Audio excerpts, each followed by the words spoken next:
วอนดีเลกอันเนกเตโส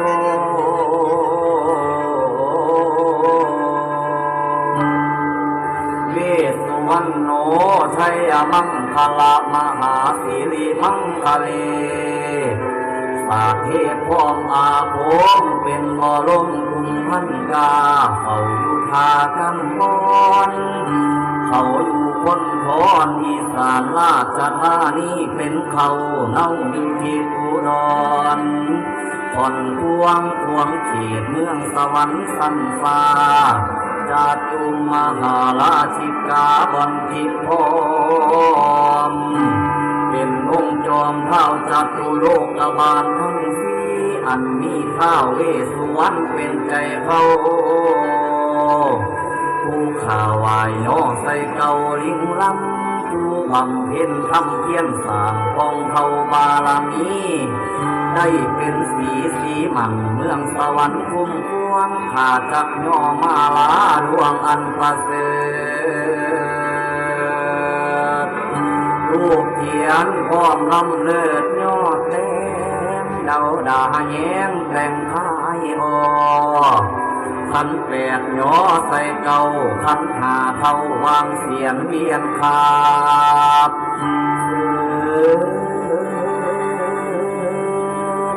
ลงภาพของขี่หายกำผู้สิ่งย่อผู้อันลำยิ่งมาบักเขียวนิ่มพบสิ่งเพียบพอ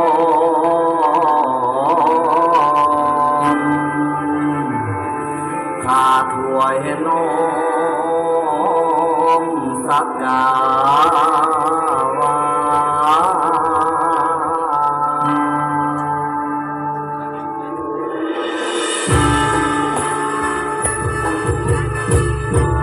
อิติปิโส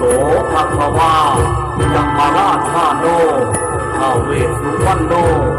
มหานังสุขังอาหังสุขันโตนะโมพุทธายะท้าวเวสสุวรรณโนจาตุมหาราชิกายักษ์พันตาปัทภภูริโตเวสสาภูษาท่านอรหังพุทโธท้าวเวสสุวรรณโนนะโมพุทธายะ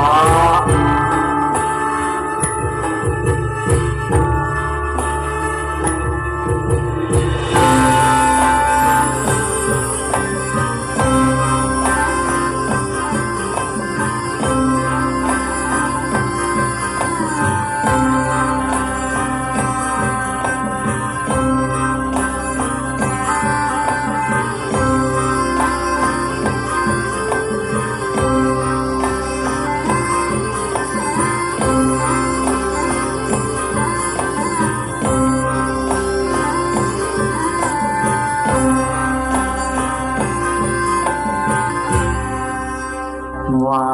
ขึ้นนะโมใส่มโนนอบน้อมพร้อมทำเวรจากโลกบาลอยู่คนนอนอีสานที่มานจากกรุงมหาราชิกายมมาลาชาโนดอกไม้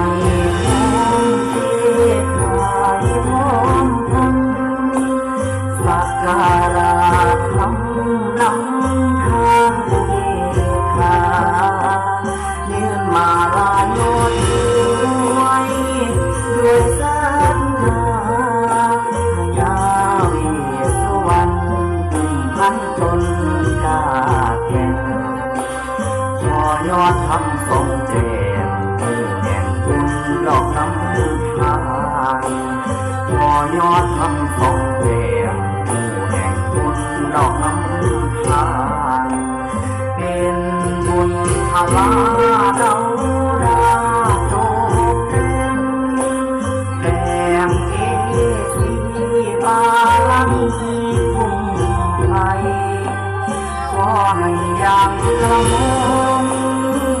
น้องผู้สาวตามข้าสมาพร้อมมาลาทุกเทียนบวงสรวงพบมือเธอเรียนพาโนยิง นบวงสรวงอกมือคือฤทธาโยนิขอสาบลาทิ้งข้านี้ล้วนว่าเป็นสีอยู่สุขที่เนายังเย็นสุขนำกลุ่มเก่าเนื้อเทียนตามเทียนทองน้องกายวัดีพระมีนำอยู่ซอยพวงฟูงคาในน้อยใจที่คอยสาลาลาทำจักรูโลกาบาหลังนี้คุ้มเตือน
ขอบคุณนางรำชุดของแม่น้อยนะครับรำได้สวยมากเลยนะครับผมชุดนางรำของแม่น้อยนี่เป็นชุดนางรำการกุศลนะครับเห็นทุกงานนะครับท่านมีจิตอาสา